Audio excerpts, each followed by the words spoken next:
Graça e paz, igreja. Estamos aqui neste momento, para estudarmos a lição juntos agora. Na verdade, agora é a culminância.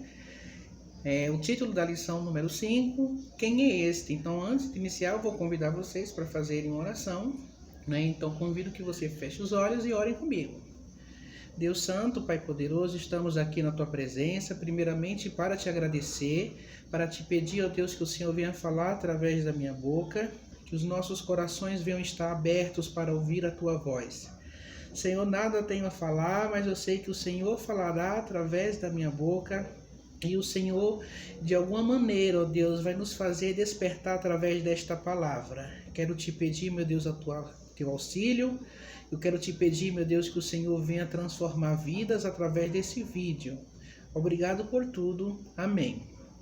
Neste momento, eu irei ler o texto base da lição, que diz assim: E aqueles homens se maravilharam, dizendo: Que homem é este, que até os ventos e o mar lhe obedecem? Mateus capítulo 8, versículo 27. O objetivo da nossa lição é perceber que o poder exercido e concedido por Jesus aos seus discípulos é uma grande evidência de que ele é o rei há tanto esperado. Nossa introdução tem o seguinte texto: Jesus não era apenas um grandioso pregador, como vimos na lição passada. Ele também demonstrava na prática a sua grandeza. Convinha que o maior sermão jamais pregado fosse imediatamente seguido por uma forte prova que o pregador era o Filho de Deus. Jesus realizou vários milagres. Cegos veem, coxos andam, os leprosos são purificados, os surdos ouvem, os mortos são ressuscitados e aos pobres está pregando o Evangelho. Mateus capítulo 11, versículo 5. Diante disso, percebemos que as coisas que Jesus fazia não condizia com um mero profeta ou simples homem de Deus. Sua autoridade e glória travaram a mente de seus seguidores a respeito de sua identidade. Não é à toa que eles vêm a calhar na pergunta: quem é este homem que até os ventos e o mar lhe obedecem? Mateus capítulo 8, versículo 27. Este estudo nos fará lembrar de que Jesus é o rei tanto esperado. Então, assim, a lição agora vai nos falar a respeito dos sinais que estavam aí seguindo a Jesus Cristo, ou seja, Jesus vem para a terra, o mundo estava aguardando a vinda do Messias, tudo tratava-se apenas de uma promessa até o presente momento, mas esses sinais começaram de alguma maneira a vir à tona para testificar, na verdade, para consolidar o Evangelho, ou seja, para consolidar o propósito de Jesus Cristo aqui na Terra, Então, assim, até este momento, nós encontramos a fase embrionária do cristianismo, segundo os historiadores. Muitos se perguntam se Jesus existiu, se Jesus não existiu, Então, assim, vocês começam a perceber que os próprios historiadores confirmam a presença de Jesus Cristo e eles chamam a chegada de Jesus Cristo, ou seja, o início do ministério de Jesus Cristo, do início de uma seita, como assim eles chamam, de uma seita monoteísta. Então, eles confirmam que Jesus Cristo realmente existiu e chamam esse processo de seita, É uma coisa até engraçada, porém nós percebemos que Jesus ele veio com um propósito, e quando ele veio, ele preparou todo o caminho, ele fez com que as pessoas, os seus discípulos, os quais eles escolheram, tivessem agora não só testemunhado todo o processo, mas como também eles tivessem agora uma capacitação para conseguir desenvolver todo o ministério que ele estava agora iniciando, porque apesar de existir antes e depois de Cristo, eu considero que a chegada de Jesus Cristo ao mundo foi um divisor de águas, que as pessoas andavam aí segundo o jugo da antiga lei, e quando Jesus Cristo chega, ele faz agora tudo aquilo que as pessoas não queriam fazer. Jesus andou com prostitutas, Jesus andou com cobradores de impostos, Jesus curou leprosos que eram excluídos da sociedade. Jesus, ele simplesmente pegou toda a escória, aquele povo que era desprezível, aquele povo que estava à margem da população e trouxe agora para o seu reino. Então isso demonstra que Jesus Cristo não faz distinção de pessoas. Embora muitas pessoas que dizem ser até seguidores de Jesus Cristo, eles acabam fazendo coisas diferentes do que a Bíblia afirma, né? Mas nós devemos entender que Jesus Cristo, ele fala a voz da prostituta, Jesus Cristo fala a voz do ladrão, Jesus Cristo fala a voz dos pecadores, porque Jesus Cristo pretende libertar essas pessoas. Jesus Cristo veio para o doente, não veio para o são. A igreja, se ela deixa de receber pessoas feridas, ela perde a sua funcionalidade, né? O autor da lição, ele foi muito feliz em colocar um trecho aqui de uma simples oração de um fariseu, né? Então ele abre aspas aqui, ele fala: agradeço por ser um homem e não uma mulher, um judeu e não um gentil, um homem livre e não um escravo. Irmãos, aquela sociedade era tão preconceituosa, mas tão preconceituosa, que eles excluíam mulheres, excluíam escravos, excluíam servos e se achavam superiores. Jesus Cristo veio para acabar com tudo isso aí. Jesus Cristo veio para simplesmente dizer que ele veio para todos, ou seja, ele veio para todas as pessoas que estão nesse mundo aí. Então nós devemos ter esse entendimento. O autor da lição, de forma assim bem feliz, né? Ele divide a lição desse momento embrionário aí do ministério de Jesus Cristo, e ele começa a simplesmente dividir em duas partes, né? Duas partes principais, que ele chama de o poder demonstrado e a outra, o poder delegado. Jesus, antes de delegar, ele ensina a fazer como um bom mestre. Sabe quando você vai ensinar o seu filho? Você manda seu filho praticar uma ação que ele nunca viu? Não. Você vai fazer primeiro, vai demonstrar como faz, vai dizer: filho, é assim. E aí o seu filho vai de alguma forma ser conduzido a reproduzir aquilo que você ensinou conforme a sua instrução. Bem assim fez Jesus Cristo com os discípulos, né? Então assim, dentro desse poder demonstrado, como é que Jesus demonstrou? O autor, eu fiz aqui algumas anotações, né? Me permitam uma colinha. E o autor falou o seguinte, ele pontuou que Jesus exerceu poder sobre as doenças, porque Jesus curava as pessoas sem exceção. Curava leprosos, curava a mulher que era imunda porque estava com fluxo de sangue. Jesus veio simplesmente e andou com essas pessoas, curando essas pessoas e libertando todo o mal. Porque além de curar doenças, ele também estava expelindo os espíritos malignos. Ou seja, uma forma também de Jesus se representar e mostrar o ministério dele foi através da expulsão de espíritos malignos. Isso demonstra que Jesus tinha toda a autoridade, inclusive a autoridade para acalmar a tempestade e a autoridade para andar por cima das águas. Ninguém conseguiu fazer isso até agora e Jesus Cristo andou por cima das águas, né? Então, isso daí seria uma demonstração do poder dele. Mas aí Jesus Cristo começou a preparar os discípulos para fazer aquilo que ele fez. Porque ele mesmo falou que os discípulos, nós também, temos capacidade de fazer coisas maiores do que ele fez. Ok? Então, primeiro ele fez, demonstrou, preparou os discípulos, separou os apóstolos e depois ele começou agora a consolidar um ministério que ia ser contínuo, ou seja, Jesus Cristo morreu, foi crucificado, ressuscitou e o ministério dele permaneceu, louvado seja o nome do Senhor até hoje, né? Então assim, antes de tudo, agora nós iremos fazer uma análise do capítulo 10 do livro de Mateus. Primeira coisa que nós devemos ter consciência é que nessa consolidação do ministério de Jesus Cristo, ou seja, Jesus Cristo primeiro demonstra quem ele é e ele passa agora a dar instruções daquilo que nós devemos ser também.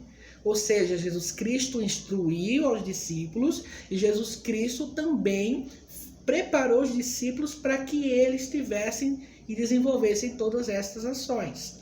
Então, no capítulo 10, ele fala bem assim. E chamando, versículo 1, capítulo 10, versículo 1 de Mateus. E chamando os seus 12 discípulos, deu-lhes o poder sobre os espíritos imundos, para expulsarem e para curarem toda enfermidade e todo mal. Irmãos, isso aqui é muito sério. Existem pessoas que estão sofrendo com enfermidades e existem pessoas que acreditam que estão com espíritos malignos. Eu posso falar que uma coisa tem ligação com a outra, né? Porque às vezes as pessoas estão com algum tipo de enfermidade, permissão de Deus, tudo é permissão.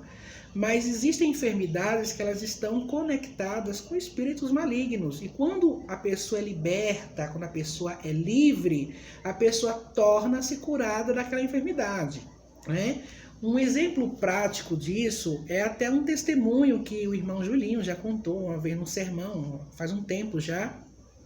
Quando nós estávamos lá na igreja, na rua Leito Farro, nós começamos a sair, nos preparamos para sair para o evangelismo, no dia de sábado.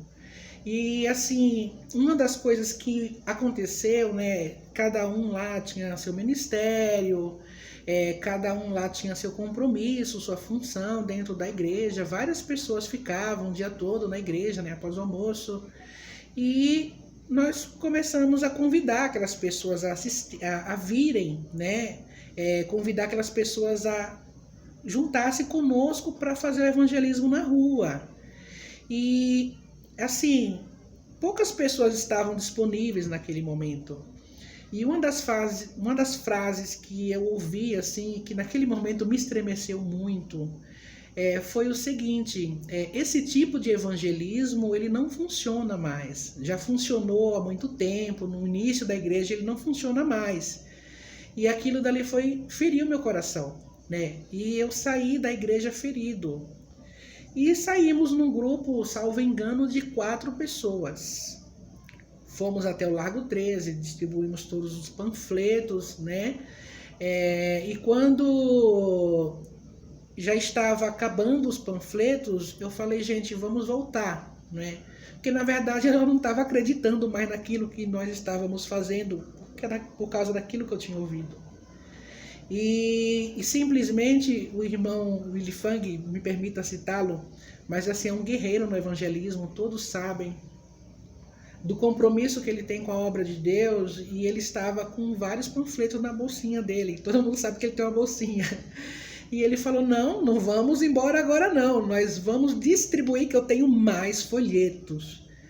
E eu olhei assim, sabe, aquilo me deu um pouco de força. E nós fomos distribuindo os panfletos que o irmão Lifang tinha armazenado na bolsinha dele.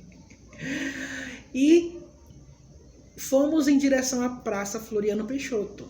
Chegando lá, nós encontramos uma igreja que professa a doutrina bem parecida com a nossa, pela questão da guarda do sábado, essas coisas. E quando eu cheguei lá, eu encontrei a igreja em peso na pracinha, jovens, crianças, pastores, todos evangelizando. E assim, sabe quando você sente que o seu trabalho é miudinho? Eu estava no grupo de 4 pessoas. E simplesmente eu encontrar uma igreja em peso fazendo uma ação de evangelismo numa praça. E assim, eu me senti como, sabe aquela bolacha esmagada no fundo do pacote? Mas mesmo assim, né, eles foram bem solícitos conosco, conversaram conosco, e nós continuamos, né? 2 da nossa equipe foram adiante, foi eu e Julinho, caminhando, e ali na proximidade, em frente ao Banco do Brasil, né, uma coisa aconteceu. Mas isso que aconteceu, eu acredito que Deus queria trabalhar no meu coração naquele momento. Então, serviu também para mim.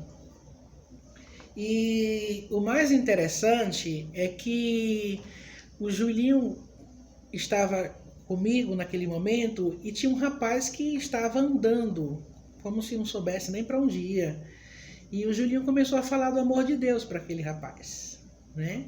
E estávamos ali. E o Julinho, Jesus te ama, Jesus tem um plano de salvação na sua vida. E aquele rapaz simplesmente olhou e falou: ninguém nunca falou para mim sobre amor. E ele se interessou em ouvir aquela palavra, uma palavra simples, coisa que qualquer pessoa pode fazer. E na hora que começamos a falar com aquele homem, um espírito maligno entrou no corpo daquele homem e aquele homem começou a se debater no chão. E o espírito maligno falava na boca daquele homem que ia jogá-lo debaixo do carro. Quem mandou vocês virem falar com ele?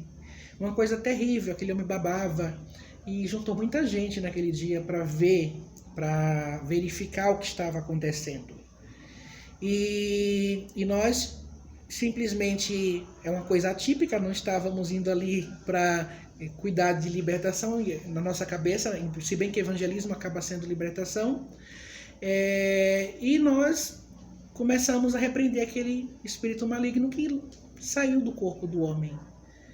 E quando aquele homem levantou,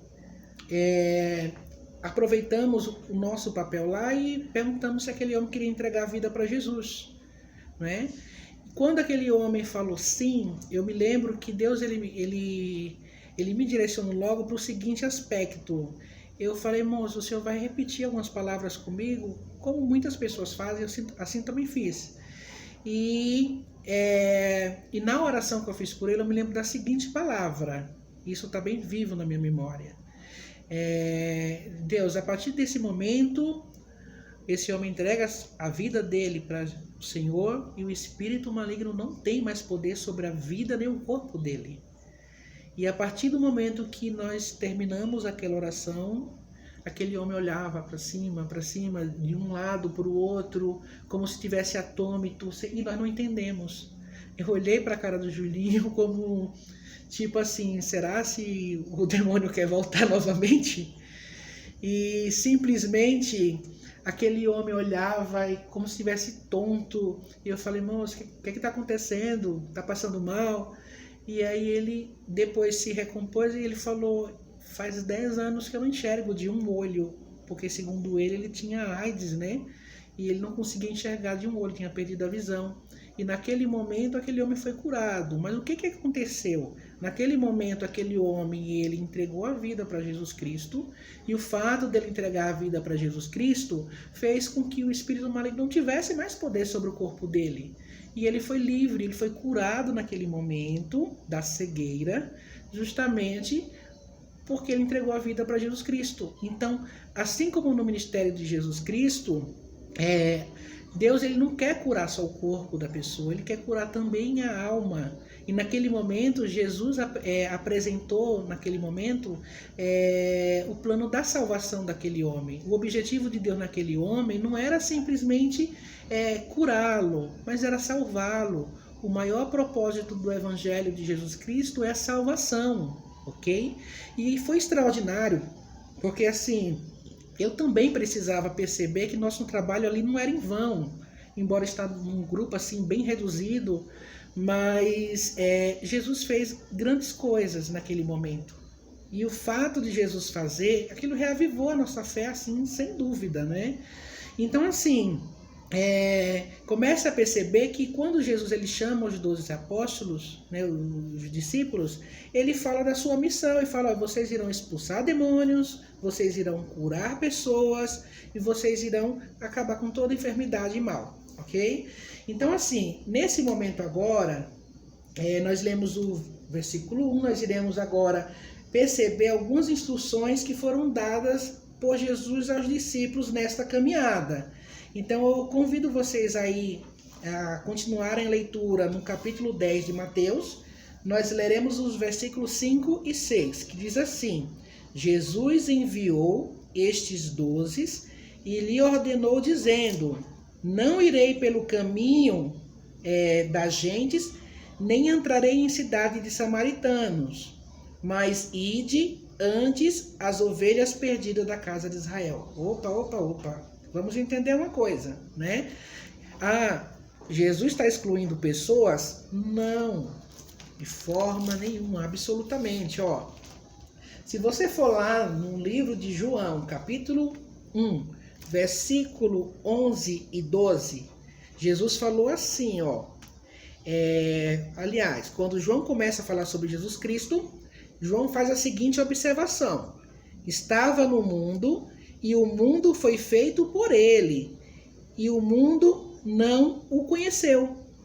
Veio para o que era seu, os seus não receberam. Então, inicialmente a proposta da salvação era somente para os escolhidos. Mas os próprios escolhidos acabaram esquecendo, né? E acabaram fechando as portas para Jesus. Ou seja, coisa que é bastante comum nos dias de hoje. Então, muitos não receberam Jesus Cristo. Então, Jesus Cristo fez o seguinte, né? No versículo 12, ou seja, mas todos quantos o receberam, deu-lhes o poder de serem feitos filhos de Deus, aos que creem em seu nome. Então, qualquer pessoa, eu, você, que receber Jesus Cristo, passa automaticamente a ser chamado como filho de Deus. Então, inicialmente, aquela proposta de salvação somente para os escolhidos, ela cai por terra com a vinda de Jesus Cristo. Jesus Cristo, assim, ele é espetacular, ele faz o que ninguém fez até aquele momento, andou com pessoas que eram desprezíveis, ou seja, Jesus Cristo fala a voz do pecador, Jesus Cristo fala a voz daquele que está perdido, da prostituta, do ladrão, aquele que a sociedade despreza, ou seja, Jesus Cristo veio para os deles, mas não receberam. Então agora todos têm direito de serem feitos filhos de Deus somente pelo ato de confessar e aceitá-lo como o único e suficiente Salvador. Vamos lá. Então, a primeira instrução que Jesus Cristo deu, ele fala que inicialmente eles irão até as ovelhas perdidas da casa de Israel, né? Ou seja, primeiro vamos resgatar aqueles que estão perdidos, mas não exclusivamente aqueles que estão perdidos, ok? Outra coisa também, no versículo 7, nós continuaremos aí a leitura, fala assim, e indo, pregai dizendo, é chegado o reino dos céus. Ou seja, Jesus Cristo começa a consolidar dentro da sua pregação o que seria uma mostragem do reino dos céus. Então esses sinais, prodígios, nada mais, nada menos era que uma manifestação do que era o reino dos céus, ou seja, do ministério de Jesus Cristo. No versículo 8, ele fala assim, curai os enfermos, limpai leprosos, ressuscitai os mortos, expulsai os demônios. De graça recebestes e de graça dai. Então, irmão, um dos preceitos do evangelho é que ele é gratuito, ele não pode ser cobrado.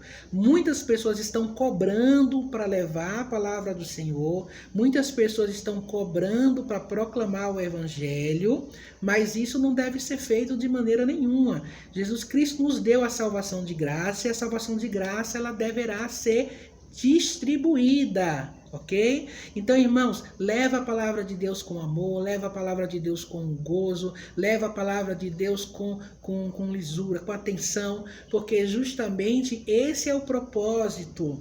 Salvar pessoas, irmãos, é a coisa mais gratificante que você pode fazer na sua vida. Você pode ter sua fortuna, você pode ter dinheiro, mas quando você morrer, você não pode levar nada disso. Mas quando o justo juiz vier, ele irá querer prestação de contas daquilo que foi feito. Ou seja, se um dom a você foi confiado, ele irá querer saber o que você fez desse dom, né? Irá querer saber como você utilizou esse dom. Assim como você presta conta para o seu superior, para o seu chefe, para pessoas que estão coordenando o seu trabalho, Deus também chegará um momento que ele irá querer saber o que é que você fez, como você fez, né? Como é que você utilizou esse dom. Porque o dom ele tem que ter uma funcionalidade, irmãos. Não adianta você querer ter o dom, porque eu tenho o dom, eu quero curar enfermos, eu quero expulsar demônios, eu acho bonito. Irmãos, o dom ele tem que ter uma funcionalidade. A funcionalidade do dom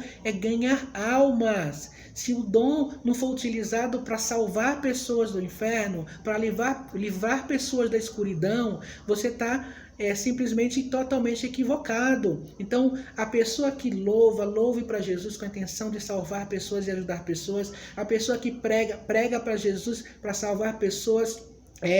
A pessoa que organiza o culto, organiza para Jesus, ganhe alma dessa maneira, porque nada melhor do que chegar numa igreja com um belo sorriso, né? Então, assim, saiba que tudo isso aí é uma coisa que Deus ele nos instruiu para nós estarmos aí propagando o evangelho, ok?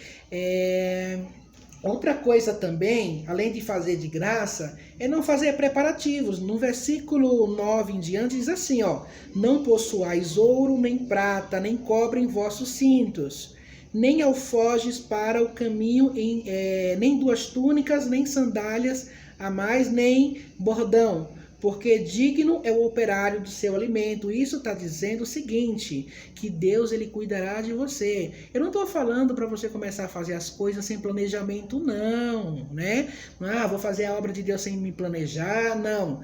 Planejamento é uma forma de organização. O fato de você sair significa que você está planejando para sair. Mas Deus disse, não se preocupe com levar sobras, não se preocupe em levar um guarda-roupa inteiro na viagem, não se preocupe em levar túnicas, ouro, porque Deus ele tem cuidado de vós. Se você se colocou à disposição do reino, saiba que Deus ele vai cuidar da sua vida. Deus não vai deixar você nesse momento de angústia não, ok? Vamos lá. Escolher residências, versículo 11, diz assim, ó: e qualquer cidade ou aldeia em que entrardes, procurai saber quem nela seja digno e hospedai-vos ali até que vos retireis. Ok? Então veja aí que Deus ele também nos orienta o lugar que nós devemos entrar. Okay? Então Deus ele vai preparar tudo isso, ele vai preparar pessoas também para essa missão que irão nos auxiliar. Ok? O versículo 14 é uma coisa assim bem interessante. E se ninguém vos receber, nem escutar as vossas palavras, saindo daquela casa ou cidade, sacudi o pó dos vossos pés. Irmãos, uma coisa é bem certa: nem sempre você será bem recebido. Atualmente, né, o Brasil está passando por um momento ruim, né, um momento de desespero por causa da pandemia, do coronavírus. E uma coisa assim que eu acho bastante interessante é que eu costumo sempre falar que o melhor momento para você lançar a semente sobre a terra é quando a terra ela está ferida. Quando a terra está ferida, a semente entra no solo. Pode vir, se não for, pode vir um pássaro comer, a semente não terá raízes profundas, a semente pode morrer. Então, por isso que às vezes Deus nos fere, Deus nos coloca em situações onde essas situações, elas nos servem de aperfeiçoamento espiritual. Então, nós estamos num momento em que Deus está nos dando a semente e Ele está dizendo para nós, olha, prepara a semente porque o tempo de semear está chegando. Ou seja, após todo esse momento onde nós estamos hoje, né, dispersos geograficamente, não estamos podendo nos reunir nos nossos templos, mas chegará um momento em que nossa semente deverá estar preparada para começar a lançar nessa terra ferida, porque Jesus Cristo vai mandar pessoas que precisam uma série de problemas e essas pessoas precisarão de Jesus. E você, como semeador, deverá estar preparado para esse momento. Você deverá estar pronto para sair com seu saquinho de semente mesmo levando a palavra. Então Jesus Cristo hoje está dizendo a você, olha, estou preparando você para curar enfermos, para expelir demônios, para fazer sinais. Irmãos, mas põe uma coisa na sua cabeça, esses sinais seguirão somente aqueles que creem. Deus só age na hora específica, não na hora que nós queremos. Por que Deus permite situações sobre a nossa vida? Por que Deus permite? Porque Ele permite a enfermidade na nossa vida e permite também a enfermidade na vida daqueles que não são cristãos, né? Então, assim, tudo tem uma funcionalidade. Tudo tem uma necessidade. E quando isso acontece, Ele está trazendo um livramento. Deus está trabalhando, está forjando o nosso caráter. É melhor você ter o coração ferido, ter a terra ferida, mas entrar no céu salvo. Deus está trabalhando com você. Deus está preparando você também. Está preparando você como uma terra. Está querendo deixar você fofinho, para no momento certo Deus jogar a semente e a semente produzir 100 por 1.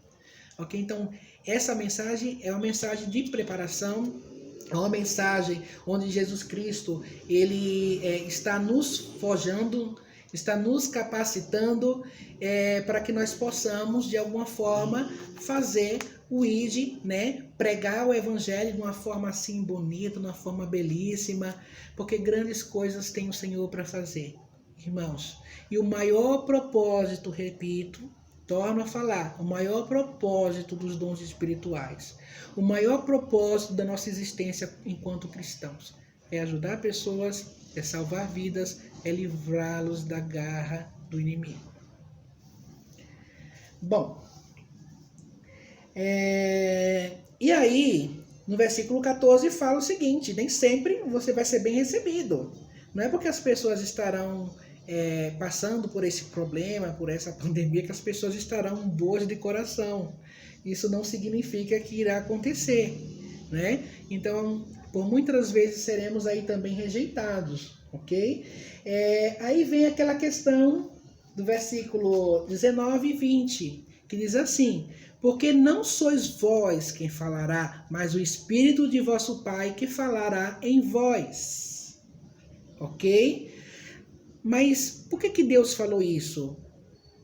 Por causa do questionamento do versículo anterior, 19, que diz assim, mas quando vos entregarem, não vos dê cuidado com o que haveis de falar, porque naquela mesma hora vos será ministrado o que haveis de dizer, ou seja, Deus vai colocar na sua boca, né? Deus vai preparar o caminho para você desenvolver o seu ministério com uma forma bem satisfatória. Eu sei que muitas pessoas hoje, elas querem, né? Elas só conseguem levar o evangelho, propagar o evangelho quando tem todo o aparato, né? Pessoas que só conseguem cantar quando tem todos os instrumentos, pessoa que só quer abrir a boca para pregar quando está em cima do altar, numa igreja cheia, ou então numa rede de televisão. Deus está dizendo para todas as pessoas, olha, é hora de despertar, porque Deus ele está chamando agora os cefeiros para trabalhar na seara, e Ele vai capacitar. Então não se preocupa com o que você vai falar, não se preocupa com o que você vai dizer, porque o momento de preparação é este, ok? Então fica no seu momento aí, no momento certo, Deus vai convocar você para o plantio, ok? Então devemos estar preparados para quando estivermos todos juntos, ok? Bom, então assim, diante disso tudo, no versículo 21 a 23, falará assim, e o irmão entregará à morte o irmão, o pai, o filho, e os irmãos se levantarão contra os pais e os matarão. E odiados de todos sereis por causa do meu nome, mas aquele que perseverar até o fim será salvo. Quando vos perseguirem nesta cidade, fugir para outra, em que verdade vos digo que não acabareis de percorrer todas as cidades de Israel sem que venha o Filho do Homem. Então esse trabalho que inicia agora, através dessa preparação, é um trabalho contínuo. Deus está preparando os seus discípulos, ele está demonstrando quem ele é, porque ele tem interesse em usar você da melhor forma possível. Então não fica desanimado quando as afrontas vierem. Não fica desanimado quando as provações elas vierem. Porque Deus ele já preparou um caminho para você, ok? Então saiba que se você hoje está no seu cantinho, se você hoje nem consegue mais orar por causa das angústias, das coisas da vida, Deus está preparando um novo momento para você, porque você também foi escolhido para essa missão. Fica de olho no Mestre, vê o que Jesus está fazendo, porque Jesus fará coisas maiores do que pedimos ou maiores do que imaginamos. E Jesus Cristo tem preparado um novo caminho para você. Irmãos, não pensa que tudo isso, esses sinais e prodígios ficaram no passado. Eu já vi Deus operar várias vezes, pessoas testemunhando na igreja de Santo Amaro, pessoas testemunhando por onde eu passo, né? A minha própria fé mesmo eu posso falar, né? Porque assim, eu sempre tive uma fé bem razoável. Minha fé era baseada na fé dos meus pais, até o momento que eu tive um encontro com Deus, e eu percebi que eu precisaria de alguma maneira agora ter a minha particularidade com Deus, e eu vi que Deus realmente ele é capaz de fazer tudo aquilo que ele prometeu, tudo aquilo que está nos livros. Então assim, irmãos, saiba que Deus ele vai usar você de uma forma especial para salvar pessoas. No versículo 39, para encerrarmos aí, fala o seguinte, ok? Quem achar a sua vida, perdê-la, e quem perder a vida por amor de mim, achá-la-á. Ou seja, Jesus Cristo, ele fala sobre a recompensa. Jesus Cristo, ele fala sobre aquilo que ele prometeu para nós. Então, irmão, creia, se pega na palavra de Deus, esquece as coisas negativas, esquece o desespero. Deus tem cuidado de você, basta você crer. Deus ele não desampara os seus, Deus nunca me desapontou e não vai desapontar você. Faz uma reflexão, quantas das vezes Deus já livrou você de uma série de coisas? Qual foi a vez que Deus deixou você na mão? Nunca. Deus preparou você. Lembre que ele falou para os discípulos, não se preocupe em ter 2 túnicas, não se preocupe se você entrou nessa crise sem uma reserva, porque Deus ele não vai deixar você passar vergonha nem passar fome. Se você é fiel a Deus, se você tem obedecido a Deus em todos os preceitos, se você realmente tem cumprido a ordenança de Deus, saiba que Deus ele vai zelar pelos seus interesses. Deus ele vai cuidar de você, porque quando Deus chama alguém para a peleja, quando Deus chama alguém para a missão, ele cuida de você, cuida da sua família. E se você realmente se colocou à disposição do Evangelho, se você realmente se colocou à disposição do reino para fazer a obra de Deus, saiba que um novo caminho Deus ele vai preparar, onde ninguém consegue colher, você vai colher coisa boa. Então saiba que Deus tem cuidado dos seus discípulos. Deus mandou que eles fossem.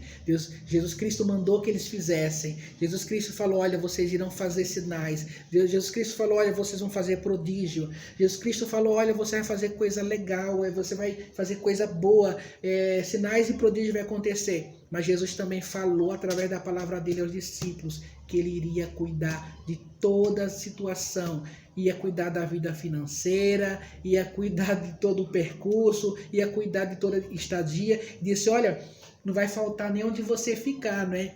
Então, não se preocupa, irmãos. Se você anda perdendo a sua fé por causa das circunstâncias presentes, saiba que ainda existe um Deus que faz milagre, ok? Então, creia, confie. Saiba, irmãos, que Deus ele nunca desamparará você. Jesus Cristo ainda é o mesmo ontem, hoje, será para sempre. Quando a frieza espiritual vier, repreenda. Saiba, diga para o inimigo mesmo, olha, eu sou servo de Deus, eu estou aqui como representante de Deus na terra. Eu não aceito a frieza, não aceito uma condição espiritual ruim. Jesus Cristo falou que eu posso fazer coisas maiores do que ele fez, sinais e prodígios. E Jesus Cristo vai operar sim. de uma forma sobrenatural. Então, essa palavra, essa lição, ela nos dá a entender, ela nos leva a crer, né? Uma confirmação de resposta de oração de gente. Porque justamente ele falou que ele chamou você para a missão, mas ele não vai abandonar você. Ok? Então ele não é mentiroso, ele não se arrependeu de ter chamado você, que você está entre os 12. Então creia, saiba que Deus vai usar você. E se Deus ele vai usar você, ele é o principal interessado em ver você bem. Ok? Então creia, agradece a Deus, louva a Deus, porque ele tem cuidado de nossos interesses também. Ok? Eu vou encerrar aqui lendo o desafio da semana, que fala assim: a fé não é um artigo de luxo para escondê-la das demais pessoas. Ela também não é algo vulgar para propagá-la de qualquer jeito. Portanto, diante de tudo que foi falado, carecemos de um choque de realidade em nossa mente e coração. Precisamos olhar mais para o reino tanto esperado, reconhecendo quem ele é, e quem ele é capaz e o que ele é capaz de fazer. Não só isso, também temos que perceber a graça que nos foi dada de sermos a igreja, os representantes de Cristo nesta terra. Tendo isso em mente, seu desafio é fazer um checklist das vezes que você questionou a Deus. Peça perdão se não tem reconhecido sua compaixão e o seu poder atuante. Tente relembrar todas as vezes que Deus lhe ajudou. Além disso, ore para que você seja um melhor representante de Deus no mundo. Que o Senhor possa nos usar poderosamente em sua obra e no seu reino. Hoje, sempre, façamos isso. Amém. Graça e paz.